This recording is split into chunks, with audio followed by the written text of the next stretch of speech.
आजची कथा आहे गुढीपाडव्याची कथा. 3.5 मुहूर्तांपैकी एक मुहूर्त म्हणजे गुढीपाडवा. गुढीपाडवा हा सण महाराष्ट्रातील एक महत्त्वाचा सण आहे. महाराष्ट्राच्या नववर्षाची सुरुवात गुढीपाडव्यापासून होते. हिंदू कालदर्शिकेप्रमाणे चैत्र शुद्ध प्रतिपदेला म्हणजेच वसंत ऋतूच्या पहिल्या दिवसाला गुढीपाडवा हा सण साजरा केला जातो. हिंदू धर्मामध्ये अशी मान्यता आहे की पूर्ण सृष्टी ही त्रिदेवांनी संचालित आहे.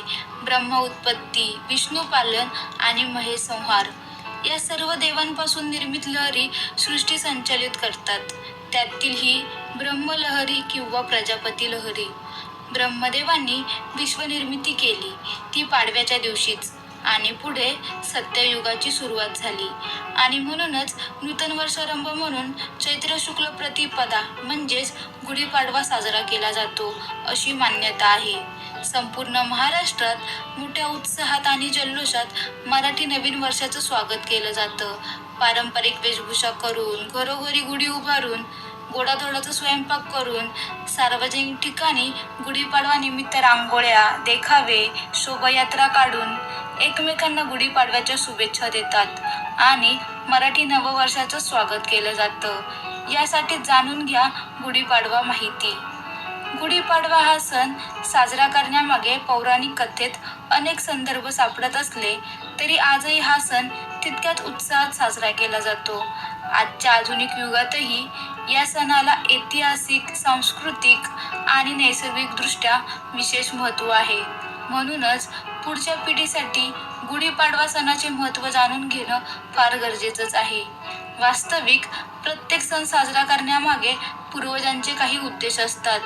चैत्र महिन्यापासून वसंत ऋतूच्या आगमनाला सुरुवात होते.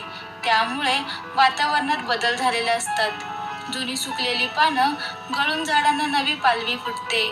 आंब्याला मोहोर येतो याचं प्रतीक म्हणून गुढीला आंब्याची डहाळी बांधली जाते. पूर्वीपासून या नैसर्गिक बदलाचे स्वागत करण्याची पद्धत असावी. नवीन वर्षाच्या स्वागतामध्ये काही गोष्टी महत्त्वाच्या आहेत.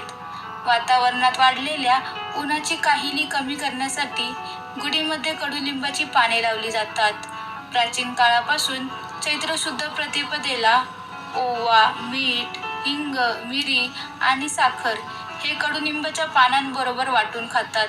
यामुळे पचनक्रिया सुधारणं, पित्ताचा नाश करणं, त्वचारोग बरं करणं, धान्यातील कीड थांबवणं हे सर्व यामुळे शक्य होतं.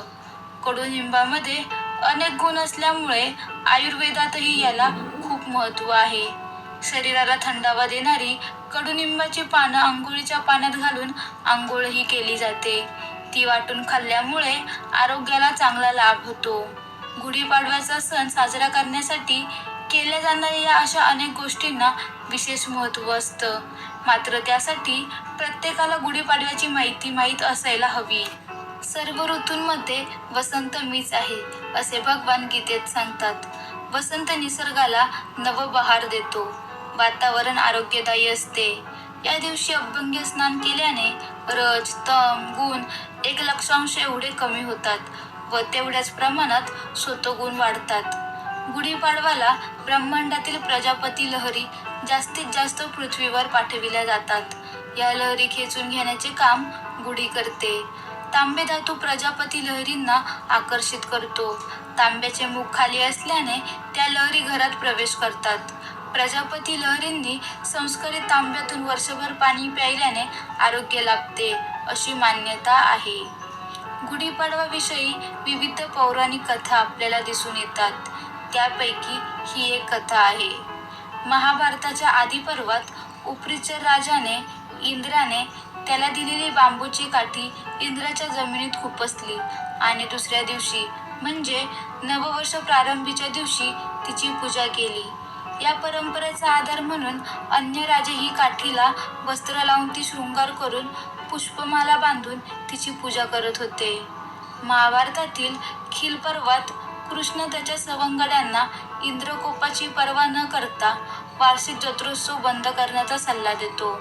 महाभारतात ग्रंथातल्या आदी पर्वात हा उत्सव वर्ष प्रतिपदेस करण्यास सुचवले आहे, तर पर्वातून आणि इतर संस्कृत ग्रंथांतून हा उत्सव साजरा करण्याच्या तिथी वेगवेगळ्या दिसलेल्या आहेत. गुढीपाडव्याविषयी आणखी एक कथा प्रचलित आहे. श्रीराम अयोध्येला परत आले. प्रभू रामचंद्रांनी 14 वर्षे वनवास भोगून लंकापती रावण व राक्षसांचा पराभव करून या दिवशी अयोध्येत प्रवेश केला, म्हणून गुढीपाडवा साजरा केला जातो. तसेच शालिवाहन नावाच्या कुंभाराच्या मुलाने शकचा पराभव करण्यासाठी 6,000 मातीच्या सैनिकांचे पुतळे तयार केले व त्यात प्राण घालून त्याच्या साहाय्याने याच दिवशी शकांचा पराभव केला, अशी आख्यायिका प्रचलित आहे. यात शालिवाहन राजाच्या नावाने नवीन कालगणना शालिवाहन शक चालू झाला असे म्हटले जाते. प्राचीन मानवाने जेव्हा देवाची कल्पना केली आणि पूजा करायला सुरुवात केली, तीच देवी स्त्रीच्या रूपात सुरू केली.